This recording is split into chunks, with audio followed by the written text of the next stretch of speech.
हरिओम दर्शकों, ज्योतिष पे ज्योतिषरा में आप सभी का स्वागत है। आजकल हम लोग की जो नई सीरीज़ शुरू हुई है वो है भावात् भावम, और हम लोग कोशिश कर रहे हैं कि किसी भी चार्ट में, किसी भी कुंडली का अगर हम अध्ययन कर रहे हैं तो उसमें हम लोग समस्याओं को कैसे समझ सकते हैं और उसको समझने के लिए हम लोग भावात् भावम से किस प्रकार सहायता ले सकते हैं। तो पिछले वीडियो में हम लोग ने बात करी थी, हम लोग सप्तम भाव की विवाह से जुड़ी हुई समस्याओं की बात कर रहे थे। तो इस अगले वीडियो में हमने सोचा कि चार्ट के माध्यम से आप लोगों को कोशिश करें समझाने की कि आप लोग किसी चार्ट में किस तरीके से उसको समझ सकते हैं। जैसे देखिए यहाँ पर एग्जाम्पल चार्ट हमने लिया है मेष लग्न का, और सप्तम भाव चूँकि होगा विचारणी भाव जो हमारा चल रहा है, तो यहाँ पर आएगी तुला राशि, तो सप्तमेश बनेंगे शुक्र। जैसे कि अशुभ भाव हम लोग बात करते हैं किसी भी चार्ट में, जो लग्न में लग्न कुंडली होती है उसके जो 6, 8, 12 भाव होते हैं और उसके जो स्वामी होते हैं, तो वो अन्य भावों से जुड़कर उस भाव को पीड़ित करते हैं और उस भाव की समस्या को बढ़ाते हैं। तो यहाँ पर जो मेष लग्न के हिसाब से 6, 8, 12 भाव बनेंगे, तो वहाँ पर देखिए 6 नंबर आया है, छठे भाव में 6 नंबर आया, तो कन्या राशि हुई, उसके स्वामी बने बुध। यहाँ पर देखिए साइड में, चार्ट के साइड में सब लिखा हुआ है। सबसे पहले लग्न मेष लिखी, फिर विचारणी भाव 7 नंबर आया वहाँ पर, जिसके भावेश बने शुक्र। इसके बाद लग्न के आधार पर जब हम अशुभ भावों की बात करेंगे तो 6, 8, 12, तो छठे भाव में कन्या राशि, स्वामी बने बुध। अष्टम भाव में वृश्चिक राशि, उसके स्वामी बनते हैं मंगल, और द्वादश भाव में मीन राशि आई, तो उसके स्वामी बने बृहस्पति। तो मेष लग्न की कुंडली के आधार पर जो 6, 8, 12 के स्वामी बनते हैं वो ग्रह बनते हैं बुध, मंगल और बृहस्पति। ठीक, अब इसमें चीज़ समझने का प्रयास करिएगा आप लोग कि अगर मंगल जो लग्नेश हैं के साथ, मंगल के साथ जब हम बुध की बात करेंगे दोनों शत्रु हैं, लेकिन मंगल के साथ जब हम अष्टमेश मंगल की बात करते हैं तो सेम प्लैनेट हो गए, तो मंगल लग्नेश होकर अष्टमेश भी हैं तो वो शुभ हो गए। और जब द्वादशेश की बात करेंगे तो वो बनेंगे बृहस्पति, तो मंगल और बृहस्पति की भी नैसर्गिक मैत्री होती है। तो यहाँ पर आप ये समझने की कोशिश करिए कि किन भावों के स्वामी किस लग्न में उस लग्नेश के लिए ज़्यादा समस्या क्रिएट कर सकते हैं। तो यहाँ पर देखिए चूँकि मंगल लग्नेश है, तो मंगल के लिए सबसे ज़्यादा जो समस्यात्मक ग्रह होगा वो बनेगा बुध। ठीक है, ये लग्न के हिसाब से बात आपको क्लियर हो गई होगी। अब आगे बात करते हैं, जैसे इसमें लिखा है भावात् भावम से अशुभ भाव। अब हम अगर भावात् भावम में पहले भी आपको क्लियर करा है कि जिस भाव की हम बात करते हैं उस भाव के आधार पर फिर हम 6, 8, 12 भाव देखते हैं, जो सिंपली 6, 8, 12 भाव जो अशुभ भाव होते हैं किसी भी भाव के लिए समस्या क्रिएट करते। तो लग्न से जो 6, 8, 12 काम करते हैं भाव, उसी तरीके से प्रत्येक भाव के आधार पर जो 6, 8, 12 के स्वामी होते हैं उस भाव के लिए प्रॉब्लम देने वाले होते हैं। तो जैसे यहाँ पर हम अब भावात् भावम आप कैसे बनाएंगे, इसके लिए आप ये प्रयास करिए कि जिस भाव का आप अध्ययन कर रहे हैं उसको लग्न बना लीजिए।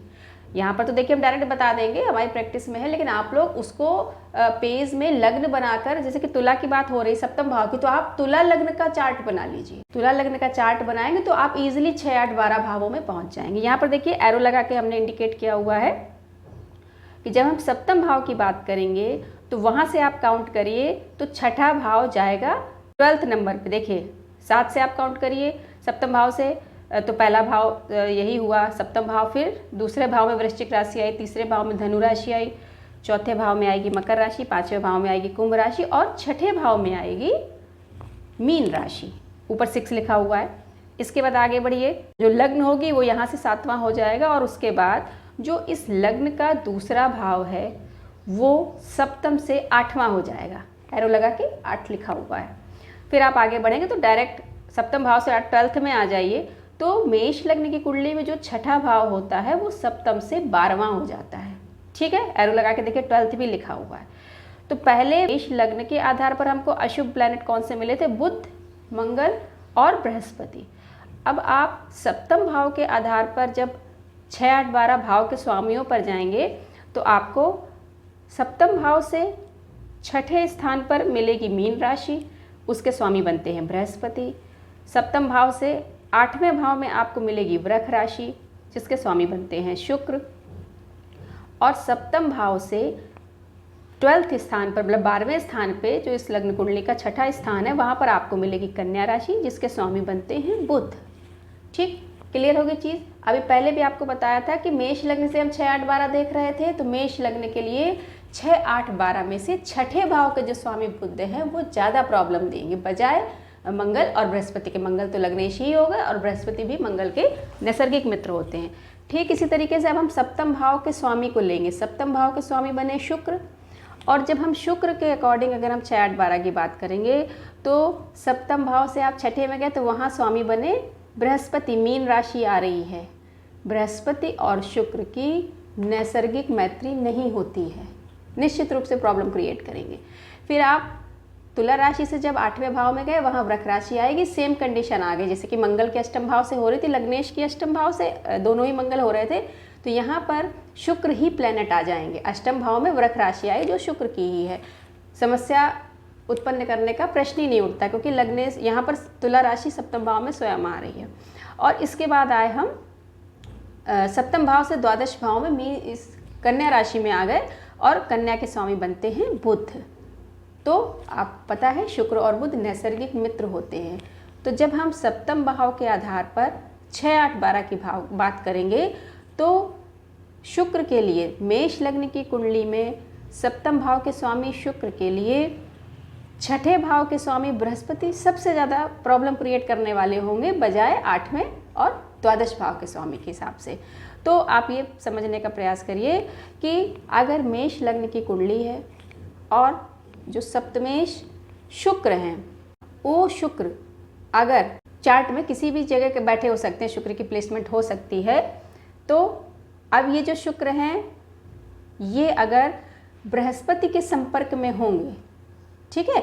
अब यहाँ देखिए बृहस्पति जो है वो एक तो 12th लॉर्ड होकर अशुभ है और इसके साथ साथ सप्तम भाव से छठे के स्वामी होकर भी 2 अशुभ भाव मिल गए हैं इनको, ठीक है।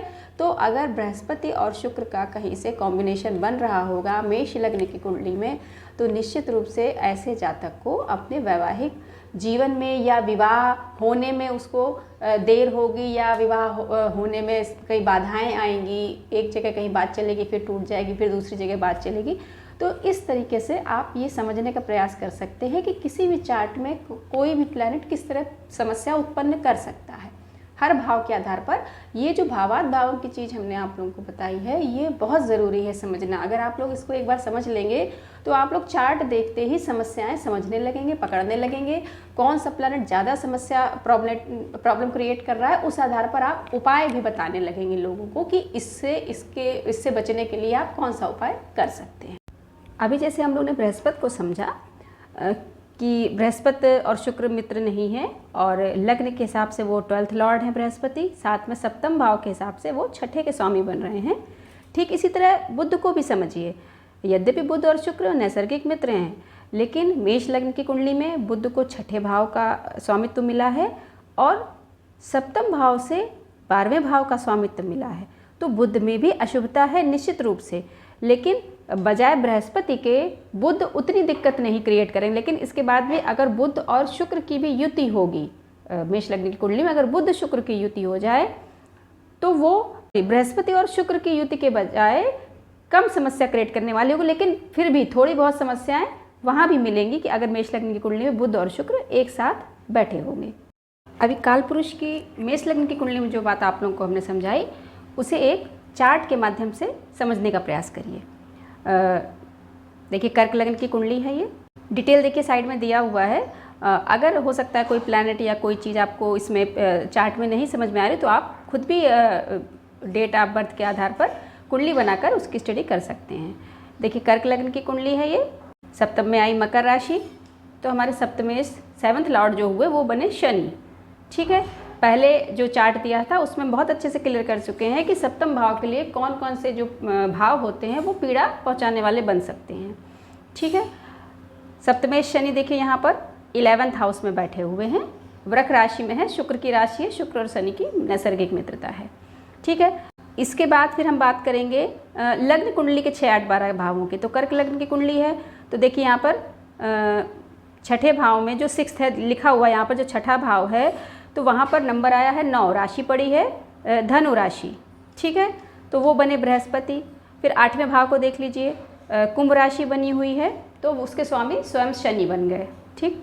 फिर 12th हाउस में हम जाएंगे तो वहाँ पर 3 नंबर आएगा और वहाँ के स्वामी बनेंगे बुध।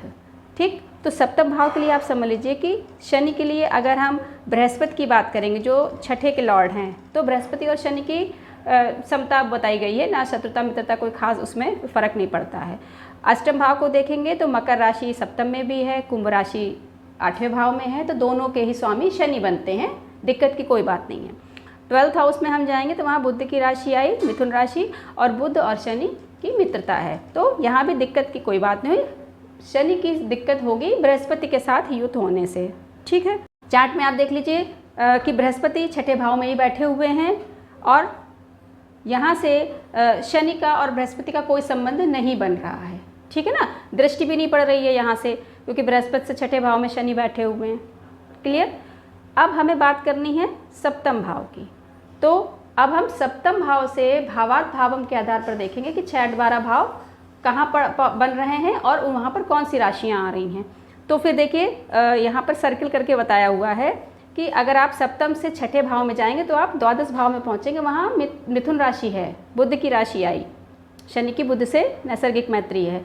इसके बाद जब आप सप्तम भाव से 8वें भाव पर जाएंगे तो वहाँ पर 5 नंबर लिखा हुआ है, सिंह राशि आई। सूर्य और शनि की मित्रता नहीं है, ये सभी जानते हैं, पिता पुत्र का आपस में सामंजस्य नहीं है, मैत्री नहीं है। फिर आप 12th में आ जाएंगे, सप्तम भाव से 12th हाउस जो इस लग्न कुंडली का छठा भाव है, वहाँ 9 नंबर है, बृहस्पति की राशि है, उसके स्वामी बनते हैं बृहस्पति। तो बृहस्पति और शनि की भी कोई विशेष मैत्री नहीं बताई गई है। तो यहाँ पर ये समझिए, बृहस्पति पहले ही हमने क्लियर कर दिया कि शनि और बृहस्पति का कोई संबंध भी नहीं बन रहा है, ठीक है। अब इस चार्ट में देखिए कि 11th हाउस में सप्तम के स्वामी शनि बैठे हुए हैं, उनके साथ में सूर्य बैठे हुए हैं और बुध बैठे हुए हैं, ठीक है। सप्तम भाव से अष्टम के स्वामी हो गए सूर्य, और जो बुध हैं वो इस लग्न कुंडली के 12th लॉर्ड हैं, ठीक। तो यहाँ पर सप्तम भाव के स्वामी जो शनि हैं उनको सूर्य और बुध से अशुभता मिल रही है। यद्यपि बुध मित्र है शनि के, लेकिन फिर भी लग्न के हिसाब से वो 12th लॉर्ड है। लेकिन जो सूर्य हैं वो सप्तम भाव से 8वें के स्वामी है, और इसके साथ साथ ये भी ध्यान दीजिएगा कि इस लग्न कुंडली जो कर्क लग्न कुंडली है, इसके लिए द्वितीय भाव जो होता है वो मारक भाव बनता है, और जो मारक भाव होता है, मार्केश जो होते हैं वो निश्चित रूप से पीड़ा देते हैं उस लग्न कुंडली, जिसकी भी लग्न कुंडली होती है उस व्यक्ति के लिए। और जो मार्केश होते हैं वो मृत्यु ही नहीं देते हैं कि प्राण निकल गए, व्यक्ति का जीवन समाप्त हो गया। मारक मृत्यु कई प्रकार की, 8 प्रकार की मृत्यु होती है, उसमें कई चीज़ें शामिल होती हैं, जैसे कि जेल जाना या शत्रुओं से पीड़ित होना, क्लेश होना, मन में बहुत सारी चीज़ें हैं, बुक्स वगैरह में दी जाती हैं। तो इस वजह से ये जो द्वितीय भाव है पीड़ा देने वाला हो गया, और शनि और सूर्य नैसर्गिक शत्रु हैं। तो इस चार्ट में ये 2672 का चार्ट है, डेली बॉर्न है, ये फीमेल चार्ट है, ये एक महिला है उनका चार्ट है ये। तो यहाँ पर सप्तम भाव पीड़ित हुआ। यहाँ पर आप लोग बस ये देखने का प्रयास करिए कि किस तरीके से आप पीड़ा समझ सकते हैं कि कौन सा भाव पीड़ित हो गया। शादी के लगभग 10-12 साल बाद इनके पति की मृत्यु हो गई थी, बीमारी से उनका आकस्मिक निधन हो गया था। तो यहाँ पर वो समस्या दिखाई पड़ रही है। सप्तम भाव देखिए वैसे ही पीड़ित है, राहु और चंद्रमा साथ में बैठे हैं, लग्नेश हैं चंद्रमा, राहु के साथ सप्तम भाव में बैठ गए, तो राहु ने यहाँ बैठकर सप्तम भाव को वैसे भी पीड़ित कर दिया। तो इस तरीके से यहाँ पर बहुत शॉर्ट में हमने आपको बताया है। आप लोग भी इसी तरीके से चार्ट की स्टडी करने की आदत डालिए, कोशिश करिए जो भी चार्ट आपको मिले उसमें इस तरीके से भावार्थ भावों का नियम लगाकर उसको समझने का प्रयास किया करें। निश्चित रूप से आप समस्या पकड़ लेंगे कि कहाँ पर प्रॉब्लम चल रही है, ठीक है। अभी हमने दशांतर यहाँ ऐड नहीं करी, सिर्फ आपको प्रॉब्लम बताई है कि कैसे आप किसी ग्रह की पीड़ा, भाव की पीड़ा को समझ सकते हैं कि वो भाव किस तरीके से पीड़ित हो रहा है, ठीक है। आशा करते हैं कि आप लोगों को चार्ट के माध्यम से जैसा समझाने का प्रयास किया इसकी आप प्रैक्टिस करिए, निश्चित रूप से आप एक उचित निष्कर्ष तक पहुंचने में सफल होंगे। मिलते हैं आपसे अगले वीडियो में, तब तक के लिए हरि ओम।